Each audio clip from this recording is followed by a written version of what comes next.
Awal Desember tahun 1991, ada sebuah kisah yang menggegerkan desa Winong Asri. Kisah yang tak masuk akal diterima oleh pikiran nalar manusia. Tapi itulah kisahnya. Mau percaya atau tidak, yang pasti kisah ini tak dapat dilupakan oleh para warga sekitar penduduk Winong Asri begitu saja. Dikisahkan oleh keluarga Pak Kusmin, seorang peternak telur yang lumayan kaya. Berkat kerja kerasnya itu, dia memiliki ribuan ayam-ayam petelur dengan hasil yang begitu banyak. Warga sekitar sangat beruntung dengan adanya usaha Pak Kusmin, karena dengan adanya usaha tersebut, warga sekitar mampu mengurangi angka pengangguran. 3 tahun sudah, usaha Pak Kusmin melesat cepat dengan hasil yang begitu memuaskan. Meski begitu, Pak Kusmin tak pernah lupa untuk bersedekah, dan mungkin itu sebagai salah satu cara kenapa usaha yang dimiliki oleh Pak Kusmin tambah berkembang, yaitu dengan cara berbagi dengan orang lain. Seperti biasanya, Pak Kusmin mengawali hari dengan cara memberi makan ayam-ayam, dan setelah itu dia akan mengambil telur-telur dari ayam tersebut. Senyum bahagia Pak Kusmin tersungging di bibirnya.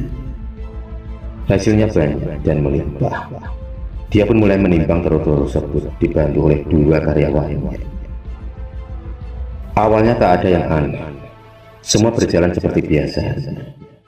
Tapi saat sedang asing membersihkan kandang, tiba-tiba Pak Kusmin dikejutkan dengan teriakan dari Kang Pujo, salah satu karyawan. Kang Pujo berteriak saat mendapati telur-telur itu tak ada isinya. Dan setelah diperiksa Pak Kusmin, ternyata Kang Pujo benar. Separuh dari telur-telurnya hanya tinggal cangkang. Dan anehnya, telur itu masih bulat utuh. Hanya saja isi telurnya telah hilang. Pak Kusmin hanya menganggap kalau telur-telur tersebut pengaruh dari pakan ayamnya sendiri. Bisa jadi pakannya yang kurang bervitamin untuk ayam-ayamnya, sehingga mempengaruhi hasil telur. Tapi ternyata anggapan Pak Kusmin itu salah. Ketika dia mendapati telur-telurnya dengan kondisi tanpa isi, padahal Pak Kusmin sudah memberi pakan yang lebih mahal dengan kandungan vitamin yang lebih tinggi.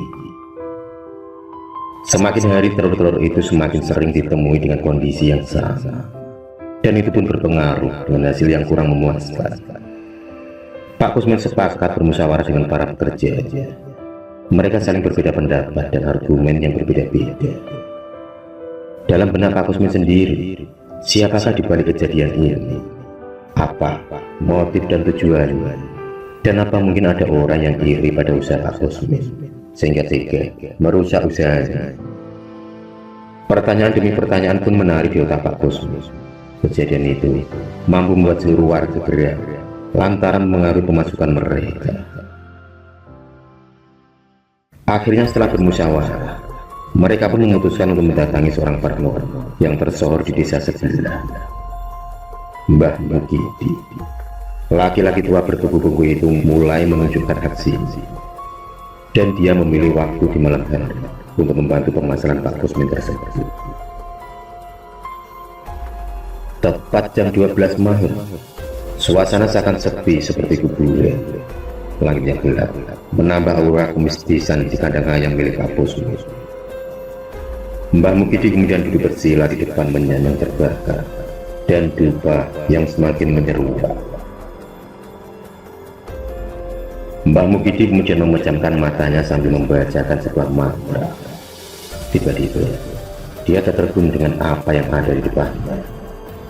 Jerangkong, kata Mbah Mukidi yang membuat seluruh bulu kuduk sekitar seketika meremang. Dengan sigap, Mbah Mukidi lalu mengusir makhluk itu menggunakan daun kelor. Seketika makhluk itu lenyap dari pandangan. Menurut penuturan beliau, Jerangkong adalah hantu pencuri telur dari Sahara.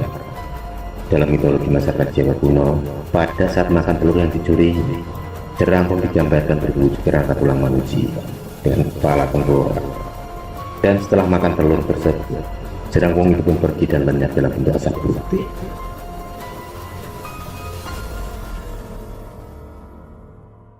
Telur yang dimakan Jerangkong tersebut tetap utuh dan tidak pecah, namun isinya kosong. Makhluk halus ini makan telur dengan cara menghisapnya melalui lubang pori-pori pada kulit telur tersebut.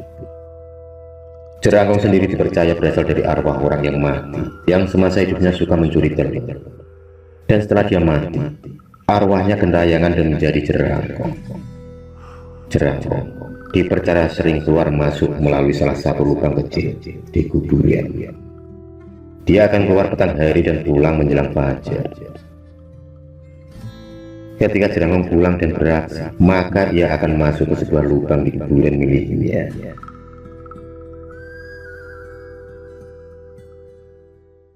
Mendengar penuturan dari Mbah Mukidi, Pak Kusmin beserta warga saling berpandangan dan merasa ngeri. Karena bertahun-tahun mereka tinggal di desa Winong Asri, baru kali ini menemui kasus yang tak lazim seperti ini. Mbah Mukidi pun tak menyangka kalau kasus jerangkong yang lama terpendam kini muncul kembali. Menurut cerita Mbah Mukidi, kasus jerangkong terakhir dia dengar saat umur 15 tahun. Di mana pelaku jerangkong adalah salah satu warga desa yang menganut aliran sesat. Dan sebagai syarat dari ilmu tersebut adalah dengan cara memakan kuning telur sebanyak-banyaknya setiap malam Jumat Wage. Tapi naas, kesialan ternyata menimpa laki-laki tersebut, di mana ada salah satu warga yang melihat aksinya, lalu mengeroyoknya hingga mati. Sejak kematian laki-laki itu, warga selalu ditemparkan dengan makhluk jerangkong. Makhluk yang berwujud tengkorak itu selalu menghantui para peternak ayam, di mana jerangkong memakan ludes telur yang dari ternak mereka. Lalu apa yang harus kami lakukan, Mbah? Tanya Pak Kusmin. Mbah Mukidi kemudian menganggukkan kepala secara perlahan sambil memikirkan strategi yang pas. Jerangkong akan kembali ke kuburannya saat menjelang fajar. Tapi yang menjadi kendala adalah di mana letak kuburan tempat jerangkong bersemayam.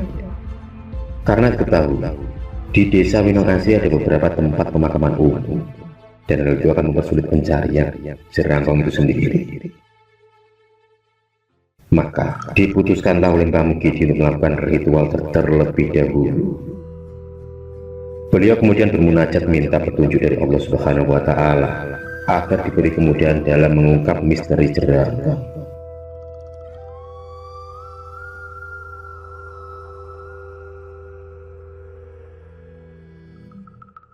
Entah dari mana datangnya, Mbah Mukidi lalu mengambil tempurung kelapa yang ada di depan. Batok kelapa itu lalu diberi lubang kecil, dan setelah itu Mbah Mukidi meletakkan batok kelapa tersebut di atas salah satu tanah duri. Dan setelah menunggu beberapa jam akhirnya penantian itu pun tiba juga. Ada kepulan asap putih yang mendekati kuburan di mana batok kelapa itu berada. Kumpulan asap itu lalu masuk ke dalam batok kelapa tersebut. Dengan cepat, Mbah Mukidi pun menutupnya dengan kain mori yang diberi mantra. Jerangkong pun terperangkap di dalam batok kelapa tersebut. Dan paginya, batok kelapa itu dipecah oleh Mbah Mukidi. Dan alangkah kagetnya Pak Kusmin ketika melihat ada beberapa tulang jari tangan orang mati yang berada dalam batok tersebut. Setelah tertangkapnya jerangkong itu, Pak Kusmin bisa bernapas lega. Usahanya kini kembali melesat tajam.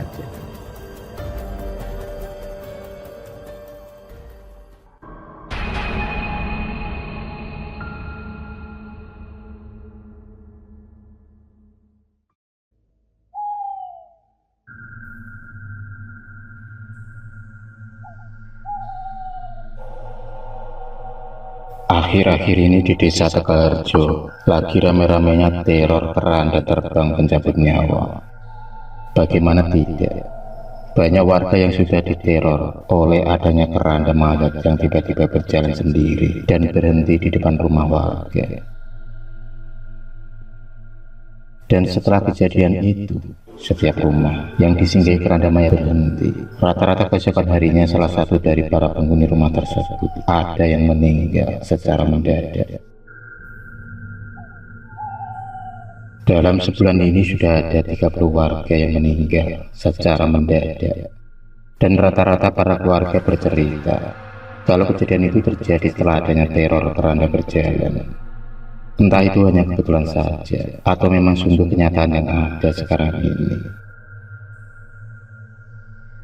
Dari banyak omongan memang beberapa warga sempat melihat adanya keranda yang berjalan sendiri dan berhenti di rumah warga.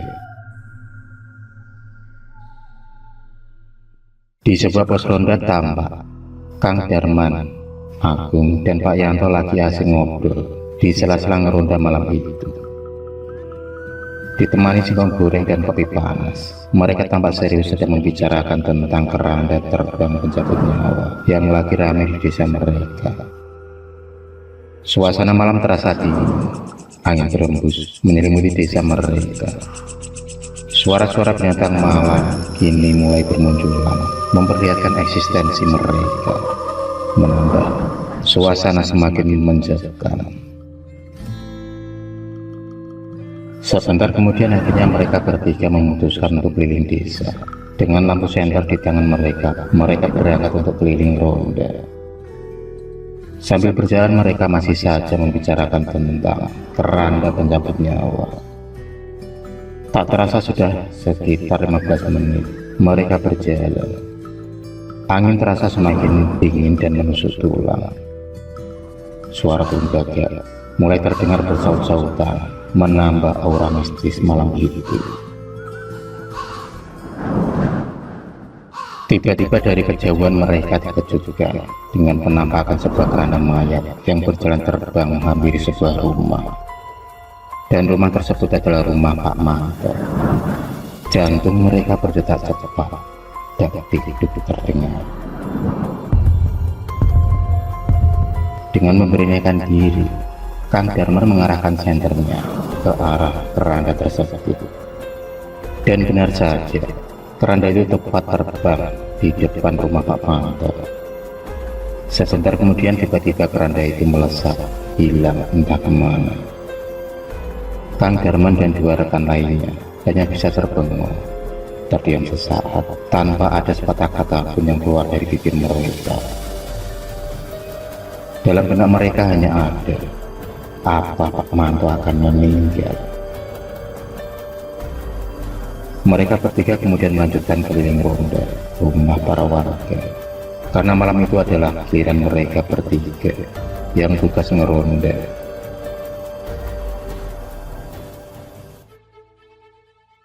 Saat Pak Dayat menutup pintu, ia mendapati anaknya Ayu yang tiba-tiba terbangun dari tidurnya. Dan Ayu pun bertanya, "Ada apa, Ayah?" Akhirnya Pak Dayat menceritakan semuanya. Ayu pun menjadi khawatir dengan apa yang dialami oleh ayahnya. Dan benar saja, entah kenapa sekitar pukul 2 malam, mereka merasa ngantuk berat dan tertidur di kamar masing-masing. Dan keesokan paginya didapati Pak Dayat telah meninggal.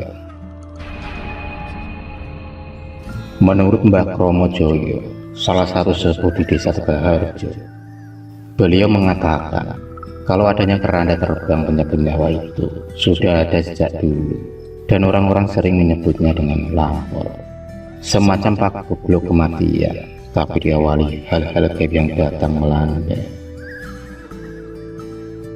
Menurut Mbah Kromo, hal itu terjadi cukup lama dan akan berpindah-pindah juga dari satu tempat ke tempat yang lain. Menurutnya ada sosok yang mengikuti keranda tersebut, dan sosok itu bisa berubah-ubah wujudnya. Entah mitos atau bukan, tapi sudah banyak kejadian yang berkaitan dengan keranda terbang tersebut. Dan cerita yang sama yang akan muncul dengan adanya kematian-kematian yang mendadak dan terus-menerus. Dahulu di desa Tegaharjo, 20 tahun yang lalu juga terjadi hal yang sama, yaitu adanya teror keranda terbang pencabut nyawa. Saat itu selama 2 bulan terjadi korban meninggal berjatuhan yang mencapai 100 orang. Saat itu warga sangat berduka dengan kejadian itu. Cerita yang sama diungkapkan oleh para warga yang keluarganya meninggal secara mendadak, yaitu rata-rata sebelum meninggal mereka melihat keranda terbang yang berhenti di rumah mereka. Seolah keranda itu menjadi isyarat, seolah akan ada salah satu dari keluarga mereka yang siap dibawanya. Beberapa orang pintar mengatakan kalau sosok yang hadir bersama keranda mayat tersebut sangat menyeramkan dan memakai jubah hitam yang menebarkan aura kematian. Sosok yang jika orang melihatnya akan ketakutan karena aura kematian yang begitu kental. Makhluk jin, setan, dan sebagainya memang ditakdirkan bisa berubah-ubah wujud semaunya. Pesan Mbah Kromo hanya satu, agar warga selalu meningkatkan ibadah dan sholat serta berdoa mohon perlindungan dari Allah Subhanahu wa Ta'ala. Mohon dijauhkan dari segala bala dan mara bahaya, dijauhkan dari segala penyakit dan gangguan jin-jin kafir dan setan-setan jahat. Wallahu a'lam, hanya Allah yang tahu.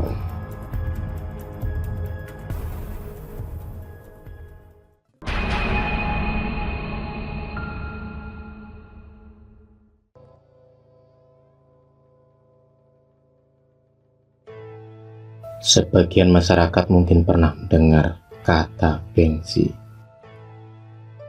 Bengsi merupakan sosok hantu wanita yang konon, menurut orang tua zaman dulu, hantu Bengsi adalah hantu yang berdiam dalam hutan-hutan tertentu. Dan asal-muasal makhluk ini adalah dari manusia biasa, yang meninggal dalam keadaan hamil dan dikubur di hutan tanpa nisan, dari suku-suku yang memang berdiam di dalam hutan. Mereka sebelumnya hidup primitif dan tak mengenal agama. Hantu Bengsi memangsa manusia dengan cara mencapik-capik, lalu menghisap darah mereka. Hantu Bengsi hingga kini masih ada di pedalaman hutan yang jarang dijamah oleh para manusia. Penggambaran sosok wanita telanjang yang membawa bayi, tapi anehnya bayi itu tak digendong, melainkan masih melekat di dalam rahim dengan tali pusar yang menempel pada bayi tersebut. Dan cerita ini tentang hantu Bengsi dialami oleh Kirno dan Maman, dua laki-laki dewasa yang memang sering keluar masuk hutan itu, bekerja sebagai penebang kayu liar. Profesi yang mereka jalani memang sangat beresiko, tapi apalah daya, himpitan ekonomi membuat mereka berdua nekat untuk menggelutinya hingga bertahun-tahun lamanya. Sebenarnya mereka ada 5 orang, tapi karena ada halangan, dengan terpaksa pagi itu hanya Kirno dan Mamanlah yang berangkat ke dalam hutan. Hari itu Maman mendapatkan informasi tentang hutan yang belum dijamah oleh manusia, dan itu artinya akan ada banyak kayu-kayu yang besar yang sangat laku bila dijual. Sebagai anak buah, Kirno hanya bisa mengangguk dan menyetujui perintah bosnya itu. Meski perjalanan dilalui dengan sulit, tapi itu tetap menyurutkan niat mereka untuk mengais rezeki di dalam hutan tersebut.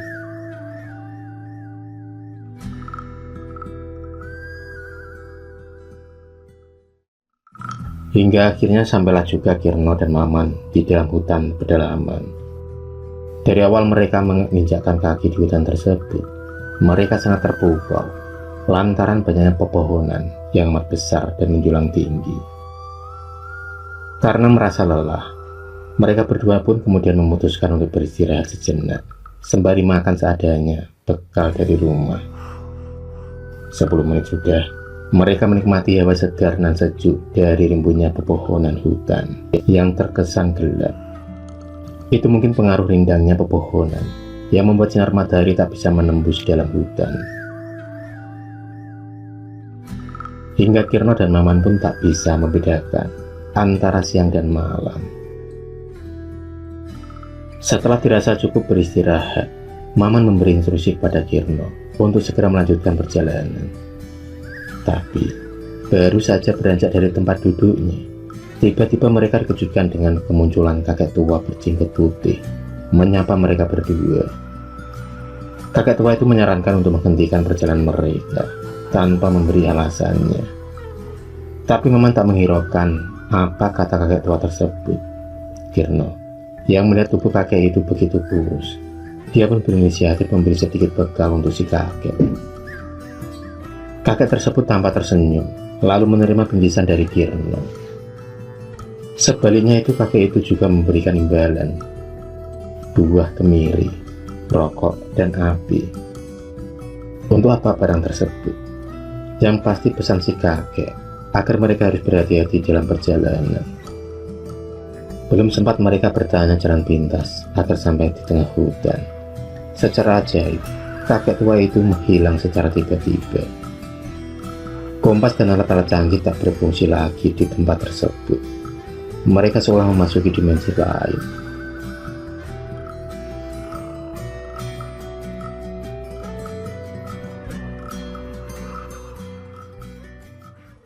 Udara semakin dingin dan cuaca semakin gelap.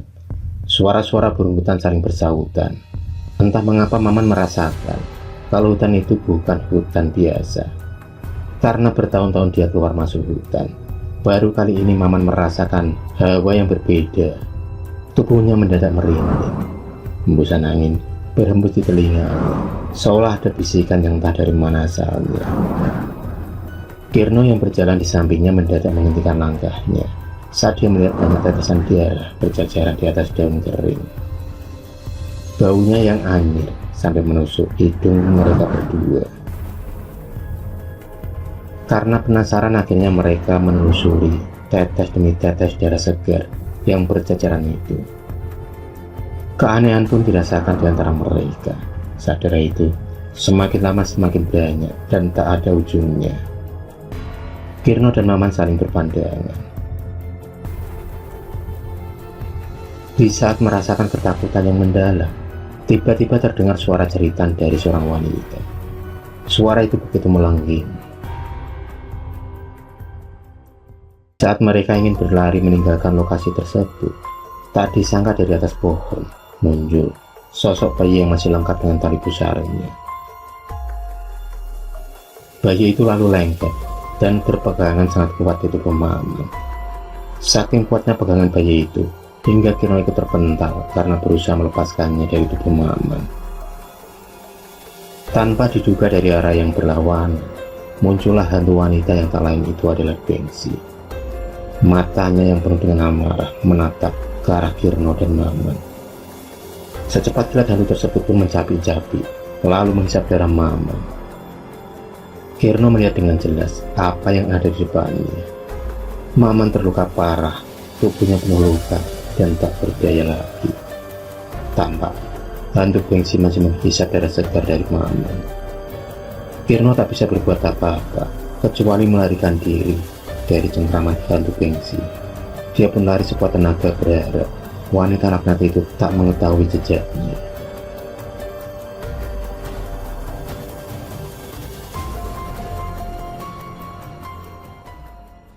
Kirno sendiri berpikir hantu Bengsi akan kenyang setelah menghisap habis darah Maman, hingga dia mempunyai kesempatan untuk melarikan diri.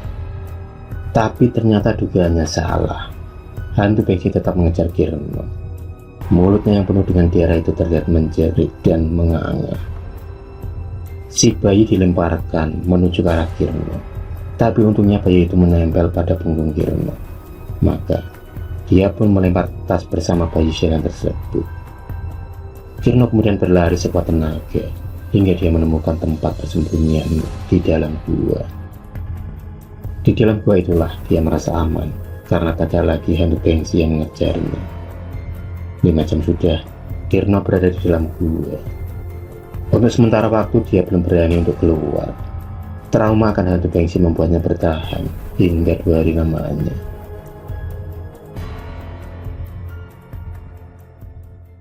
Suatu hari, tubuhnya lemas karena kelaparan. Dan untuk mensiasatinya, Kirno tak ada pilihan lain selain tidur. Dia pun berharap dengan tidur rasa laparnya hilang meski hanya sejenak. Kirno pun terlelap dengan perut yang melilit. Dan di dalam mimpi, dia bertemu dengan kakek tua yang ditemuinya sewaktu perjalanan menuju hutan.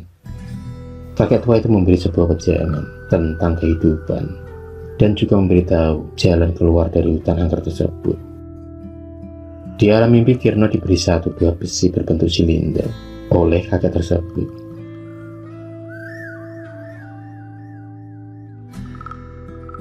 Setelah diberitahu cara dan fungsinya, kakek itu pun menghilang. Kirno pun terbangun dengan kondisi perut yang sudah kenyang. Itu karena di dalam mimpi, Kirno juga diberi makanan oleh si kakek. Dan anehnya, makanan itu sama persis dengan apa yang diberikan pada si kakek sewaktu bertemu di alam nyata beberapa hari yang lalu. Keajaiban Allah begitu nyata dirasakan oleh Kirno hari itu, dan yang membuatnya tercengang, tangannya juga menggenggam rokok, api, kemiri, dan juga besi.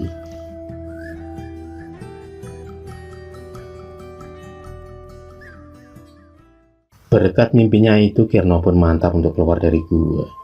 Dia pun berjalan dengan hati-hati dan lebih tenang lagi. Sepanjang perjalanan dia terus memikirkan jawaban untuk keluarga Maman, karena kejadian malam itu benar-benar di luar nalar, dan mungkin tak akan ada yang percaya dengan ceritanya. Tak terasa dia sudah berjalan jauh dari gua, hingga tiba-tiba Kirno pun mendengar suara jeritan hantu Bengsi. Dengan tenang, dia pun menyurutkan api dan rokok, karena kata si kakek, api dan rokok adalah benda yang ditakuti oleh Bengsi. Entah percaya atau tidak, suara jeritan itu pun akhirnya menghilang dengan sendirinya. Tapi hal itu tak berlangsung lama. Kirno kembali dibuat ketakutan, lantaran di depan matanya kembali terlihat sosok wanita berambut panjang dengan penampilan yang hampir telanjang. Hantu Bengsi kembali mengeluarkan bayinya dari dalam perutnya. Tentu saja hal itu adalah cara Bengsi untuk memangsa korbannya. Tapi ternyata Kirno lebih cerdik.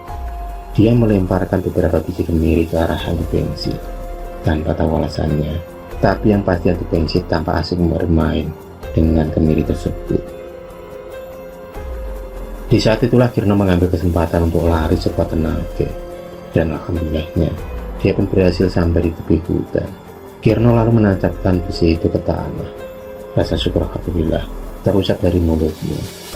Dia akhirnya bisa kembali bersama keluarganya dengan selamat. Kini tugasnya adalah memberi kabar pada keluarga Maman tentang kejadian yang sebenarnya. Sejak kejadian itu, Kirno lebih mendekatkan diri pada ilahi, terlebih memilih bekerja yang lebih halal.